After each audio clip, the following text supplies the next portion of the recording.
Okay, let's get started for today's session. Just a reminder, we are in week number 4, and this is the first lecture of week number 4, right? So, in the beginning, I'll just give you a quick recap of what we have been doing, right? We had made a small class for point, right? We were talking about constructor, but the discussion on constructor was not concluded. So we'll actually be doing that. So let me just show you the program that we made last time. Okay, so I hope you can see the program. I have shared with you the program where we have point class. Okay, so I'll just give you a quick recall of what we were doing, and then we'll continue this discussion. Uh, we'll complete the discussion on constructor because we started but we could not conclude, right? So few of you have requested to recall the constructor. So yes, I'll be doing that, right? Okay, so this was our class point, right? So just like a structure, you can make a class, and then normally in a class we say whatever data you have, you keep it in private so that you don't want to grant access from the main. And within the public, normally you have functions, right? So what we do is that I always tell you that whenever you are making a class, just don't forget the global picture, that you have data which is private and you have functions which are public.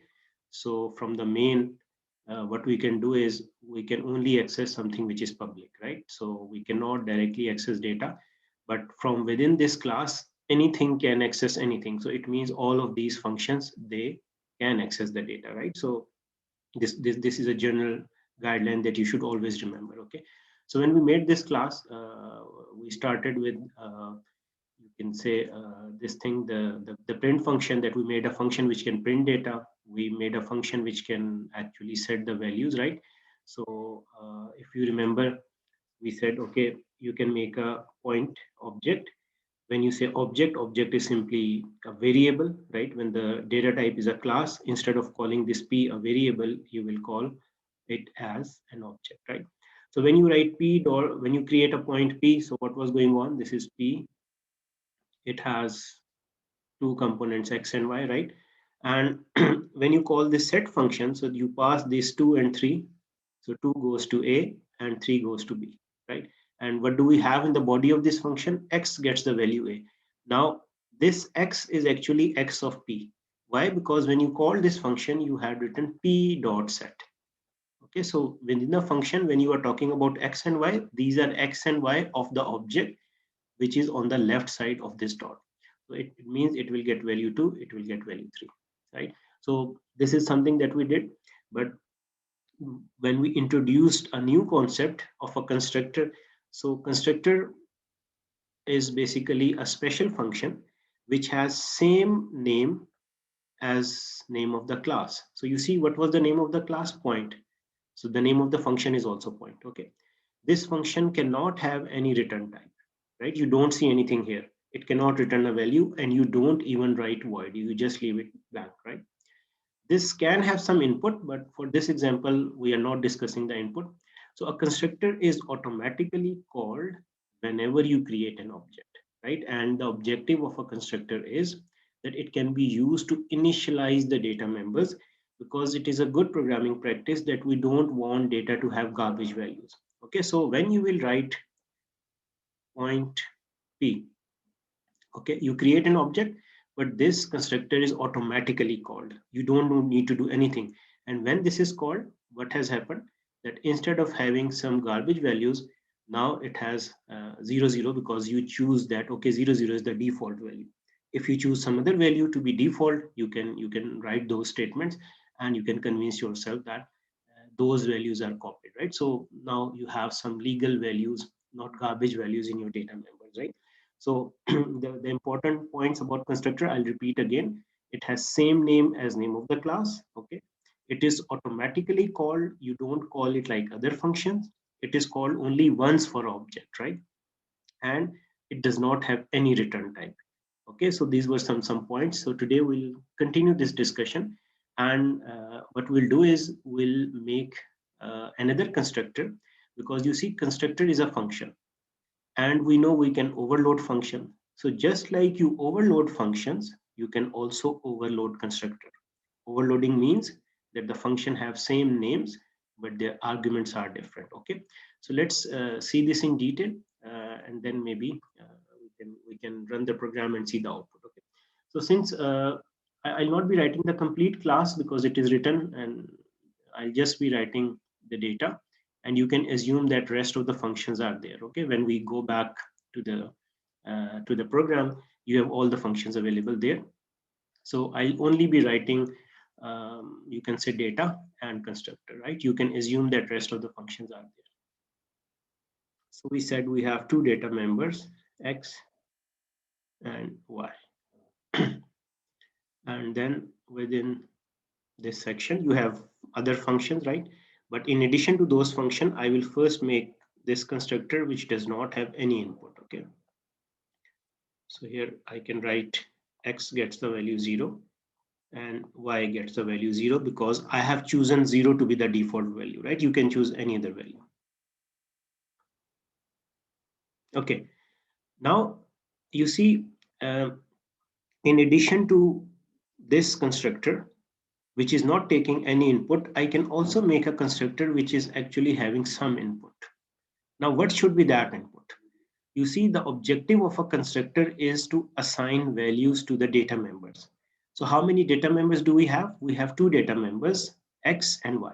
So it makes sense that this constructor should have two inputs. Why two inputs?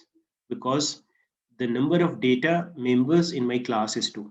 If I had a 3D point in which I had X, Y, and Z, then it would have been logical that I have a constructor which is taking 3 inputs, right? So when I write the main, then it will become more clear. So let me just finish and then we can discuss. Okay.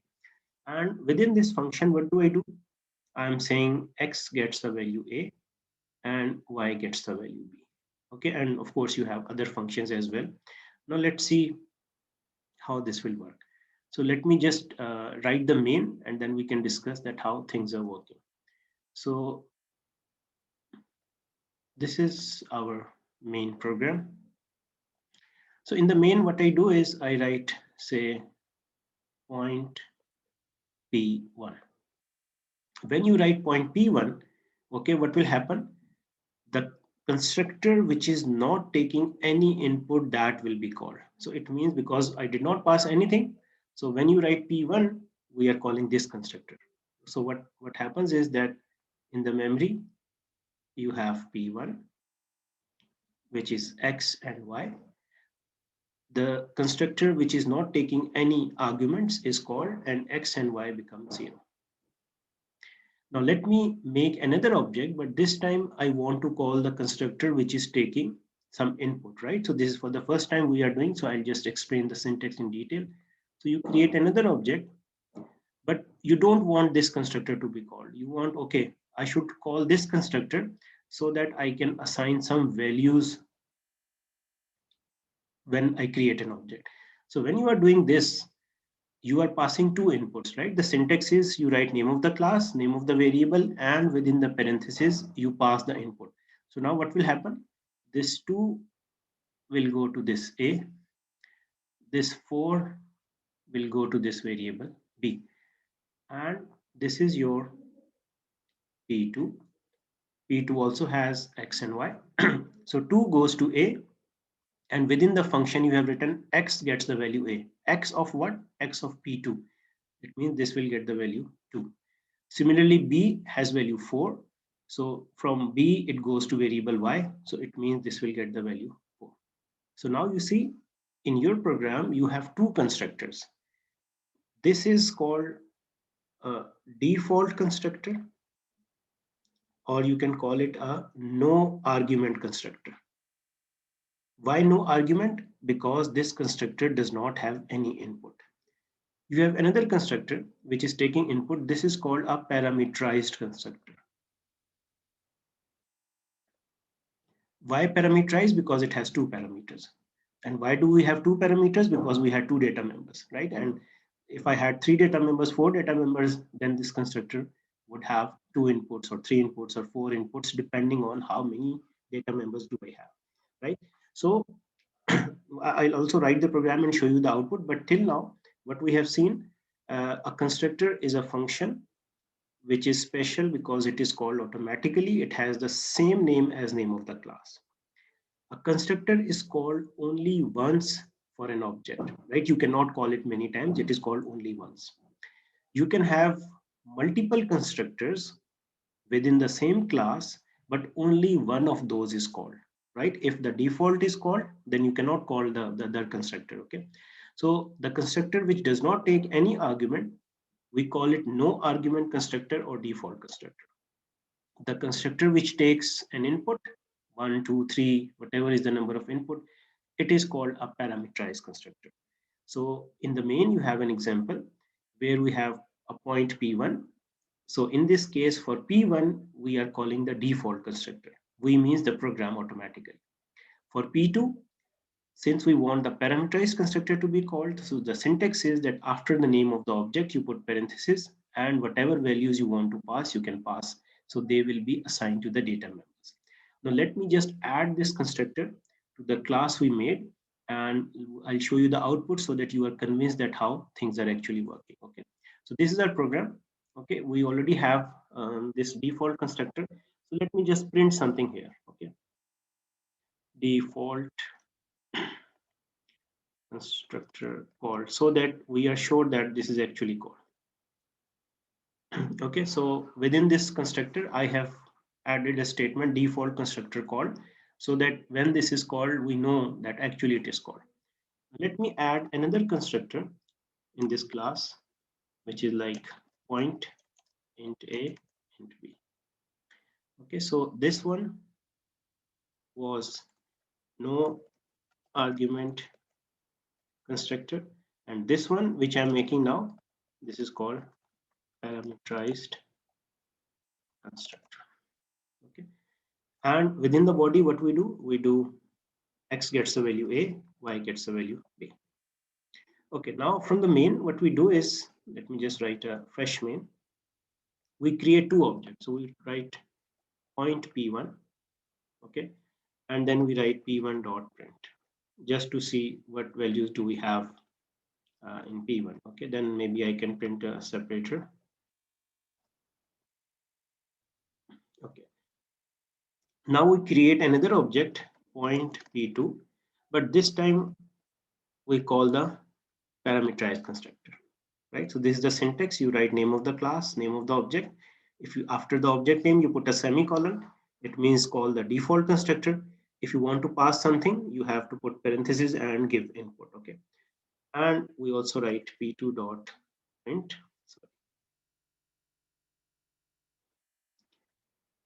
and that's it, okay? So when we run this program, we expect that for p1, default constructor should be called, and x and y should be 0, 0. And for p2, the parameterized constructor should be called, and we should have 2, 4 printed on the screen. Okay, so let me run the program, and then I share with you the output screen so that you can convince yourself that what actually is going on. Right? So here, you see, I have shared with you the output screen, and you see for the first one, default constructor is called, and we get the value 0, 0.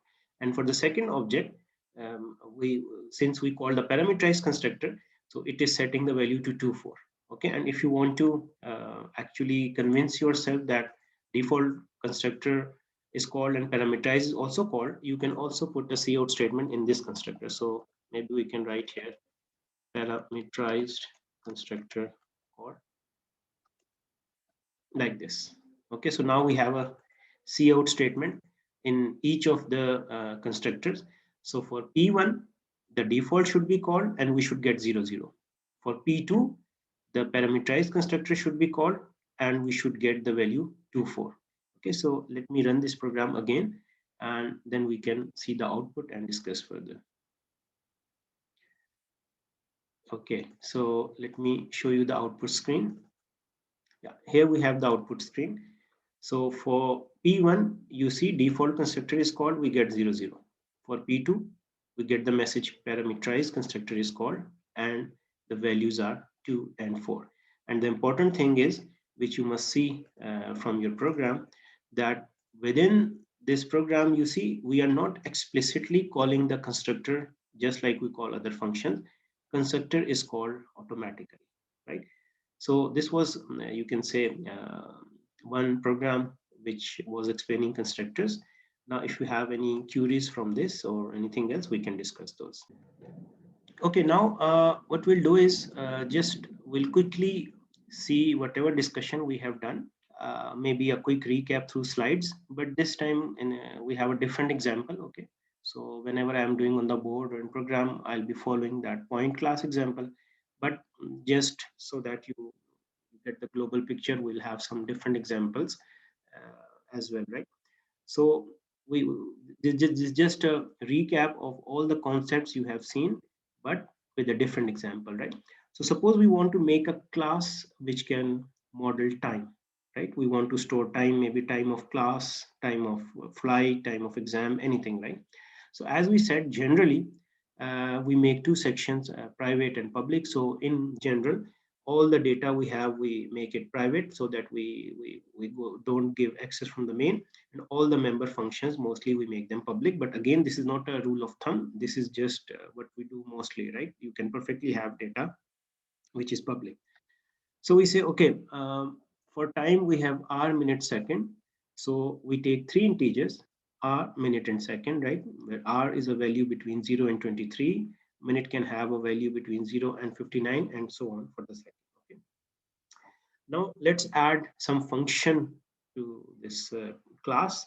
So the first function we can add is that suppose we want to display time, right? So we can say, okay, we can have three data members. So I can write cout hour, minute, second, so that whenever I make an object, I can also display the values to see that what are the values in that time object, right? Okay, then we said, okay, we should also be able to assign values or set values to our data. Okay, so the first thing we try is say, okay, we set time to 12 hours, 0 minute, and 0 second, right? But the problem is that this is a fixed time. Every time I will create an object, I will have the same time, right? I have no flexibility that I should be able to assign whatever values I want to hour, minute, and second. So for that, as we discussed in case of point class, we can pass three inputs to this function. Now, why I'm passing three input? Because I have three data members, hour, minute, and second. In the point example, we had two data members, so we were passing two values, right? So whatever values we are getting, this goes to hour, M goes to minute, and this S goes to second, right? So this is very much similar to what we had seen for the point class. Next, if we go to the main, we can write a statement like time t. And how do you read this statement? You read it as t is an object of class time, right? So basically this time is the class name and this t is a variable. This time is now a data type, just like you do in case of structures. And t is a variable, but instead of calling it a variable, as we discussed earlier, in case of a class, we don't call it a variable, we call it an object. So you should be reading it as t is an object of class time. Now in the main, when you create this object, so hour, minute, and second, and memory is allocated for them. You have three integers, it means these are 12 bytes, okay? But there is some garbage value, we don't know what is the value there, okay? Now, if we want to set the value in case of structure, we are familiar with this syntax, right? T dot R equals 12. But in case of classes, since our data is private, so we are not allowed a statement like this. What we'll do is, instead of this, we'll call the function T dot set time, and we pass whatever values we want to pass. So we want R should be 12, minute and second should be 0.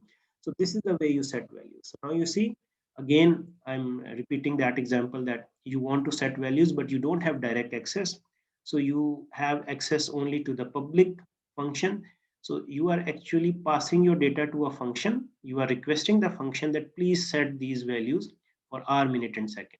Now within this function, you see you can also make a check. We have not done in this example to keep it simple, but when you are making this in this function, you can actually have if statement that, for example, R should be between 0 and 23. What if someone passes a value 47 in R? It is illegal.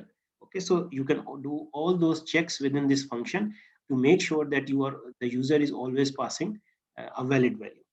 And of course, you can have more than one object in your program, right? So the important thing is that when you have T1 and T2, T1 has its own hour, minute, and second. T2 has its own hour, minute, and second, right? So we have one object in which we set the time to 12. In the other, we have another object where we set the time to 14:10. Okay. Then we discussed constructor in the in the previous lecture as well as today. That constructor is a special member function, and the objective is to initialize the data member. It has exactly the same name as name of the class. And another useful information is that the constructor is automatically called whenever you create an object. Okay, and for creation of object, we have this you can say terminology which we call instantiate. Right, instantiate is just another name that we use for creation. Just like functions, you can have function overloading. Similarly, you can also overload constructors, right? And another important information about constructor is that they do not have any return type. So now this is the same class, but now in this class we have added a constructor. Okay, so if you see, we have a constructor which is time, which has the same name as name of the class, and we are setting hour, minute, and second to 0. Okay, and then you have other two functions which were already present in the class. The constructor is something that we have newly added to this program. Now, when you will write time t, so the constructor which we added, it will automatically be called, and now it will set hour, minute, and second to 0. Okay, so now you have this situation. It means you do not have any garbage values now, but you have whatever default values you set in the constructor. Now the data members will have those values. And finally, we said just like you overload any function, you can also overload the constructor. Overloading means that the functions have same names, but they have different arguments, right? So you have a time constructor, which is not taking any input. It is called a no argument constructor. You have another constructor, which is taking 3 inputs. Why it is taking 3 inputs? Because we had 3 data members, right? So now in this case, you have 2 different constructors within the class, and depending upon which one you want to invoke, you can make an object in the main. If you just write time t, the default or no argument constructor is called. If you write time t and you pass 3 inputs, then the second constructor is called, right? And one last piece of information is which maybe will not be using very frequently, but I'm just telling you for now, that just like constructor which is called when an object is created, there's also another function which is called when the object is destroyed. And by destroy, we mean that when the memory for the object is freed, right? So again, destructor also has the same name as name of the class, but it is preceded with this tilde symbol. Okay, I'll show you in the next slide. You cannot have any arguments to this function, and this function does not have any return type either, right? So you must be thinking then what is the use of this destructor? So in the classes that we are making, maybe this is not very useful, but later on when we are doing dynamic memory allocation, okay, where we use the keyword new and then we have to delete memory, so in those cases destructor can be useful, right? But for the programs that we'll make in the beginning of our you can say discussion, this destructor will not be doing anything. But if you want to convince yourself that it is actually called, so the best way is that you can just write a cout statement in this, okay? And whenever your program will terminate, the memory will be released and the cout statement will be displayed. So a constructor is called when object is created. Destructor is called when an object is destroyed. It means when the memory for that object is released, right? So this was a recap of our discussion so far. If there are any comments or queries, we can discuss those.